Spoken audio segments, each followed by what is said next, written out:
Hello friends, आप सभी का स्वागत है हमारे यूट्यूब चैनल विजार्ड क्लासेस पर। दोस्तों, ये क्लास जो है जीके जीएस का क्लास है। चलिए तो आज की क्लास को जो है करते हैं स्टार्ट। ठीक है, तो पहला क्वेश्चन है, नमक सत्याग्रह यानी कि डांडी मार्च जो है कब हुआ था? नमक सत्याग्रह यानी कि डांडी मार्च जो है कब हुआ था?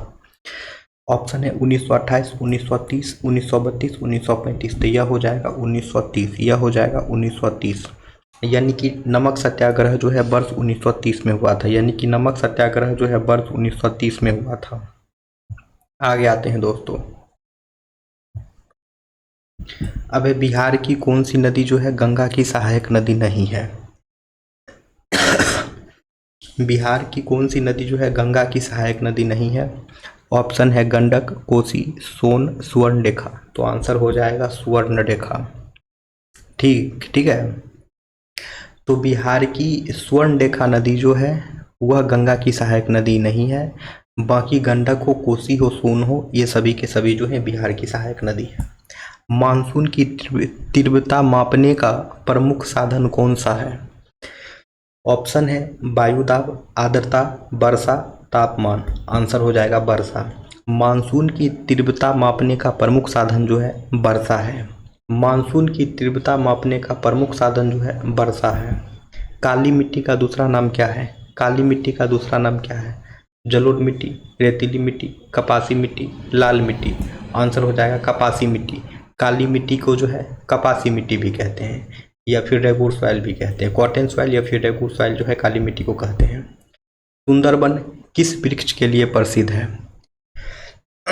सुंदरबन जो है किस वृक्ष के लिए प्रसिद्ध है? ऑप्शन है सागौन, साल, मैंग्रोव, चीड़। तो यह हो जाएगा मैंग्रोव। सुंदरबन जो है मैंग्रोव ट्री के लिए फेमस है।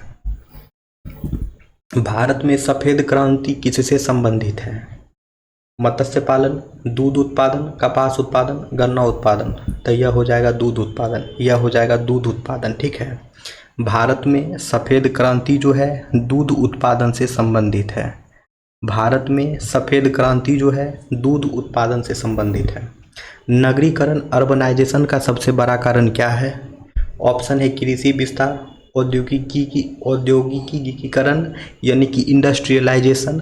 हिंदी में थोड़ा प्रोनाउंसिएशन दिक्कत है दोस्तों। फिर है प्राकृतिक संसाधन, फिर है पर्वतीय क्षेत्र।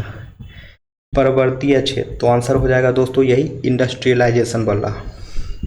अब है, एल नीनो घटना किस महासागर से जुड़ी है? ऑप्शन है अटलांटिक महासागर, हिंद महासागर, प्रशांत महासागर, आर्कटिक महासागर। आंसर हो जाएगा प्रशांत महासागर। एल नीनो घटना जो है प्रशांत महासागर से जुड़ी है। एल नीनो घटना जो है प्रशांत महासागर से जुड़ी है। वीडियो पसंद आए तो लाइक करना है दोस्तों, चैनल पे नए हैं तो सब्सक्राइब भी करना है। भारत सरकार अधिनियम 1935 के अंतर्गत क्या प्रदान किया गया था? ऑप्शन है डोमिनियन स्टेटस, प्रांतीय स्वायत्तता, पूर्ण स्वतंत्रता, पंचायत राज। तो आंसर हो जाएगा प्रांतीय स्वायत्तता। भारत सरकार अधिनियम 1935 के अंतर्गत जो है जो प्रदान किया गया था वो हो जाएगा प्रांतीय स्वायत्तता। अब है, गंडक नदी गंगा में कहाँ मिलती है? ऑप्शन है पटना, मुजफ्फरपुर, छपरा, भागलपुर। तो आंसर हो जाएगा छपरा। गंडक नदी जो है गंगा में छपरा में मिलती है। गंडक नदी जो है गंगा में छपरा में मिलती है। भारत में मानसून की अनिश्चितता का मुख्य कारण क्या है? The main cause of uncertainty of monsoon in India is. Option है महासागरीय धारा, पश्चिमी विक्षोभ, एल नीनो प्रभाव, वनों की कटाई। तो आंसर हो जाएगा एल नीनो प्रभाव। भारत में मानसून की अनिश्चितता का प्रमुख कारण जो है एल नीनो प्रभाव है। रेगिस्तानी मिट्टी में कौन सा तत्व अधिक पाया जाता है? ऑप्शन है पोटास, नाइट्रोजन, जैविक पदार्थ, कार्बन। आंसर हो जाएगा पोटास। रेगिस्तानी मिट्टी में जो है सबसे ज़्यादा जो तत्व पाया जाता है वह हो जाएगा पोटास। शुष्क पर्णपाती वन, ड्राई डेसिडियस फॉरेस्ट मुख्य रूप से कहाँ पाए जाते हैं? ऑप्शन है हिमालय, मध्य भारत, अंडमान निकोबार, पश्चिमी घाट।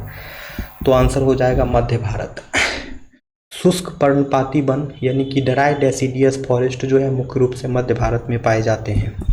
भारत का सबसे बड़ा वाणिज्यिक फसल कॉमर्शियल क्रॉप कौन सा है? ऑप्शन है चाय, गन्ना, कपास, रबर। आंसर हो जाएगा गन्ना। भारत का सबसे लार्जेस्ट कॉमर्शियल क्रॉप जो है गन्ना है, यानी कि शुगर कैन है।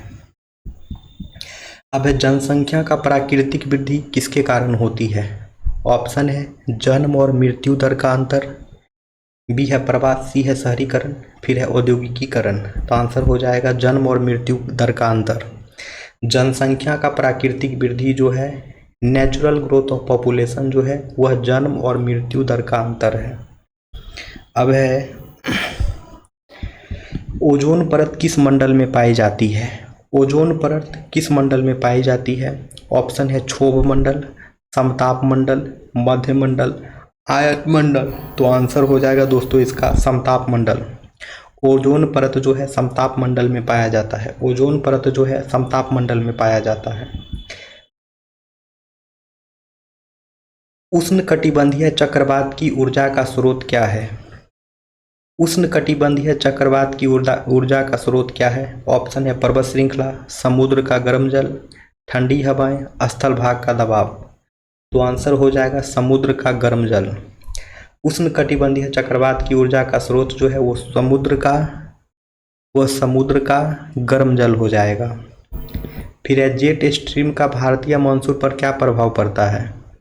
जेट स्ट्रीम का भारतीय मानसून पर क्या प्रभाव पड़ता है? ऑप्शन है मानसून की तीव्रता को नियंत्रित करता है, वर्षा को रोकता है, सर्दी को बढ़ाता है, वायु दाब घटाता है। तो आंसर हो जाएगा मानसून की तीव्रता को नियंत्रित करता है। जेट स्ट्रीम का भारतीय मानसून पर क्या प्रभाव पड़ता है? तो मानसून की तीव्रता को जो है नियंत्रित करता है। 1857 का विद्रोह सबसे पहले कहाँ शुरू हुआ था? ऑप्शन है दिल्ली, कानपुर, मेरठ, लखनऊ। आंसर हो जाएगा मेरठ। आंसर हो जाएगा मेरठ। 1857 का विद्रोह जो है सबसे पहले मेरठ में शुरू हुआ था। भारतीय राष्ट्रीय कांग्रेस की स्थापना कब हुई थी? ऑप्शन है 1880, 1885, 1890, 1900। तो इसका आंसर हो जाएगा 1885। भारतीय राष्ट्रीय कांग्रेस की स्थापना जो है वर्ष 1885 में हुई थी। भारतीय राष्ट्रीय कांग्रेस की स्थापना जो है वर्ष 1885 में हुई थी। होम रूल आंदोलन की शुरुआत किसने की थी? ऑप्शन है लाला लाजपत राय, एनी बेसेंट, महात्मा गांधी, गोपाल कृष्ण गोखले। तो इसका आंसर हो जाएगा एनी बेसेंट। इसका आंसर हो जाएगा एनी बेसेंट। होम रूल आंदोलन की शुरुआत जो है एनी बेसेंट ने की थी। अब है चंपारण सत्याग्रह किस वर्ष हुआ था? चंपारण सत्याग्रह जो है किस वर्ष हुआ था? ऑप्शन है 1915, 1916, 1917, 1919। तो इसका आंसर हो जाएगा दोस्तों 1917। यानी कि चंपारण सत्याग्रह जो है वर्ष 1917 में हुआ था। चंपारण सत्याग्रह जो है वर्ष 1917 में हुआ था। पूर्ण स्वराज का प्रस्ताव कांग्रेस के किस अधिवेशन में पारित हुआ? पूर्ण स्वराज का प्रस्ताव जो है कांग्रेस के किस अधिवेशन में पारित हुआ? ऑप्शन है कलकत्ता अधिवेशन, ऑप्शन है लाहौर अधिवेशन, कराची अधिवेशन, बम्बई अधिवेशन। तो इसका आंसर हो जाएगा लाहौर अधिवेशन। पूर्ण स्वराज का प्रस्ताव जो है कांग्रेस के लाहौर अधिवेशन में पारित हुआ था। पूर्ण स्वराज का प्रस्ताव जो है कांग्रेस के लाहौर अधिवेशन में पारित हुआ था। वीडियो पसंद आए तो लाइक भी करना है दोस्तों, और चैनल पे नए हैं तो चैनल को सब्सक्राइब भी करना, ताकि आने वाले अपकमिंग वीडियोज का नोटिफिकेशन आप सभी लोगों को मिलता रहे। भारत छोड़ो आंदोलन के समय वायसराय कौन था? भारत छोड़ो आंदोलन के समय वायसराय कौन था? ऑप्शन है लीटन, कर्जन, लिन लिथगो, वेवेल। तो इसका आंसर हो जाएगा लिन लिथगो। भारत छोड़ो आंदोलन के समय जो है भारत का वायसराय जो है लिन लिथगो था। भारत छोड़ो आंदोलन के समय जो है भारत का वायसराय जो है लिन लिथगो था। द्वितीय गोलमेज सम्मेलन में महात्मा गांधी किस नीति पर अड़े रहे? ऑप्शन है जनसंख्या नीति, पूंजीवाद, अहिंसा और सत्याग्रह, दलितों के लिए अलग निर्वाचक मंडल का विरोध। तो इसका आंसर हो जाएगा दोस्तों दलितों के लिए अलग निर्वाचक मंडल का विरोध। दलितों के लिए अलग निर्वाचक मंडल का जो विरोध है, इस कारण से जो है द्वितीय गोलमेज सम्मेलन में महात्मा गांधी जो है इसी नीति पर अड़े रहे।